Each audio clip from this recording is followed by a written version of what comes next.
Perkenalkan, nama saya Ardis Pigolubis dengan NIM 1031911001. Di sini saya akan menjelaskan tentang materi sistem penilaian tambang, yaitu rencana teknis dalam pencegahan erasan tambang dengan metode incubation pada penambangan batubara di PT Agrocity Kaltim, Kecamatan Longiren, Kabupaten Kutai Barat, Provinsi Kalimantan Timur. Kita masuk ke selanjutnya.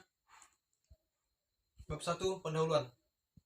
PT Agrocity Kaltim merupakan salah satu perusahaan swasta nasional yang bergerak di bidang penambangan batubara yang rencana penambangannya menerapkan sistem tambang terbuka di Kecamatan Longiren, Kabupaten Kutai Barat, Provinsi Kalimantan Timur dengan luas konsesi kurang lebih 4.367 hektar. Pada setiap kegiatan penambangan tidak terlepas dari dampak negatif yang ditimbulkan. Salah satunya adalah air asam tambang. Dampak negatif dari air asam tambang adalah adanya logam terlarut yang dapat mempengaruhi kesuburan tanah, korosi pada peralatan tambang, dan timbul masalah kesehatan pada masyarakat sekitar.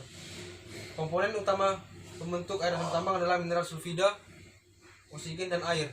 Timbulnya air asam tambang disebabkan adanya kandungan sulfur pada lapisan batuan dalam ikatan organik dan sebagai mineral organik yang terbentuk bersamaan dengan pembentukan batuan tersebut. Selain itu, air asam tambang terbentuk karena adanya mineral pengotor yang teroksida, yaitu pirit.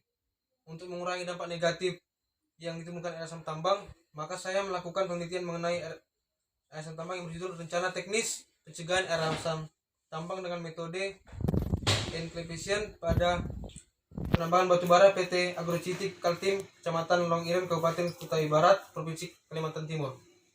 Kita masuk ke slide selanjutnya. Bab 2, metode penelitian. Yang harus diperhatikan pada metode penelitian ini, yang pertama adalah studi literatur. Dilakukannya dengan cara mencari data yang berkaitan dengan penanganan mineral batuan penutup yang berasal dari perpustakaan, buku literatur, seminar pencegahan dan penanganan air asam tambang, serta media online seperti artikel yang ditulis pada blog tentang pertambangan. Yang poin kedua, studi lapangan. Maksud dari studi lapangan adalah melakukan pengamatan secara langsung terhadap masalah yang akan dibahas, yaitu kondisi litologi penambangan batubara, sistem penambangan yang digunakan, serta topografi daerah penelitian, serta bagaimana cara mengategorikan tanah penutup. Yang poin ketiga, pengambilan data. Pengambilan data dilakukan setelah studi lapangan. Data yang diambil berupa data primer dan data sekunder. Data primer adalah data yang diambil langsung pada daerah penelitian dari pengamatan dilakukan, seperti pengambilan sampel di lapangan untuk uji coba. Data sekunder didapat dari laporan perusahaan seperti curah hujan per tahun, data log bor, dan topografi. Poin keempat, pengolahan data. Pengolahan data primer dan sekunder diolah menggunakan software AutoCAD untuk dapat disajikan dalam bentuk desain timbunan, sehingga akan diperoleh sebuah rancangan yang akurat dan detail dalam pemecahan dan penyelesaian masalah yang dihadapi di penelitian. Poin kelima, pembuatan laporan.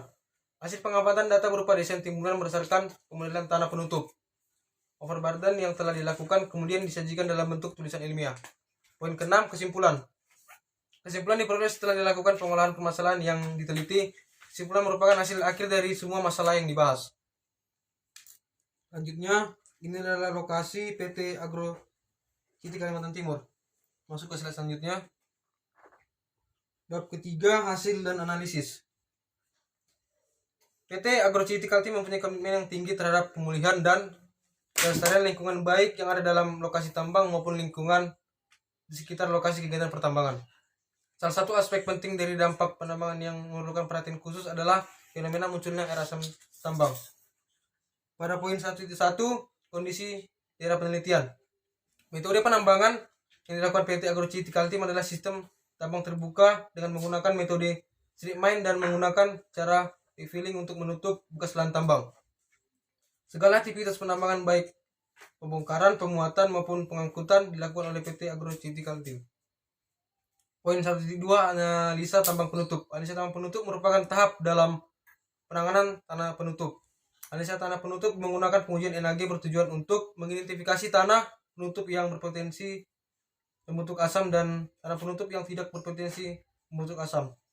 Sampel yang diambil berupa inti bor yang kemudian akan digunakan untuk uji laboratorium berupa tes NAG Berdasarkan hasil analisis ini, tanah penutup yang mempunyai kandungan pH lebih kecil dari 5 merupakan PAF, sedangkan tanah penutup yang mengandung pH lebih besar dari 5 merupakan NaF. Poin 1.3 yaitu lokasi tanah penutup membentuk asam. Isolasi tanah penutup membentuk asam direncanakan dengan mengikuti beberapa alternatif teknik penutupan tanah penutup untuk menutup tanah penutup yang bersifat asam yang sesuai dan dapat digunakan pada PT Agrocity Kaltim. Yang poin 1.4 lokasi pit.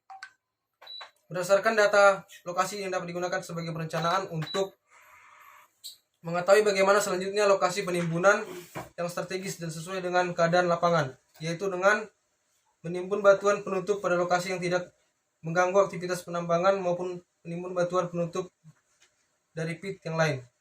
Poin 1.5 desain timbunan. Desain timbunan yang dapat dibuat sangat berpengaruh terhadap dampak jangka panjang yang akan terjadi. Apabila desain timbunan yang dibuat tidak tepat, maka akan memperbesar potensi munculnya air asam tambang. PT Agrocity Kaltim menggunakan desain timbunan dan penutup antara lain lebih dari bit dalam 11 meter, tinggi jenjak 10 meter dan sudut 40. Yang selanjutnya 25 kesimpulan. Keempat kesimpulan. Hasil pemodelan tanah penutup ada di pit 1 dan pit 2.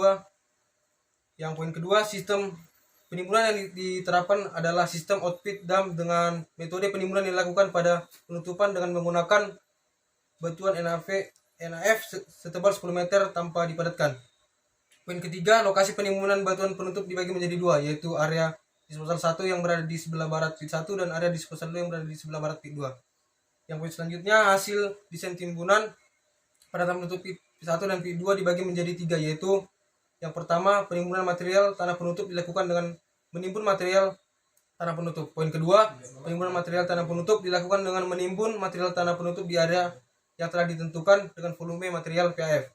Poin yang terakhir, penimbunan material tanah penutup dilakukan dengan menimbun material tanah penutup di area yang telah ditentukan dengan volume material NaF. Sekian hasil presentasi saya. Jika ada salah kata, mohon dimaafkan. Terima kasih.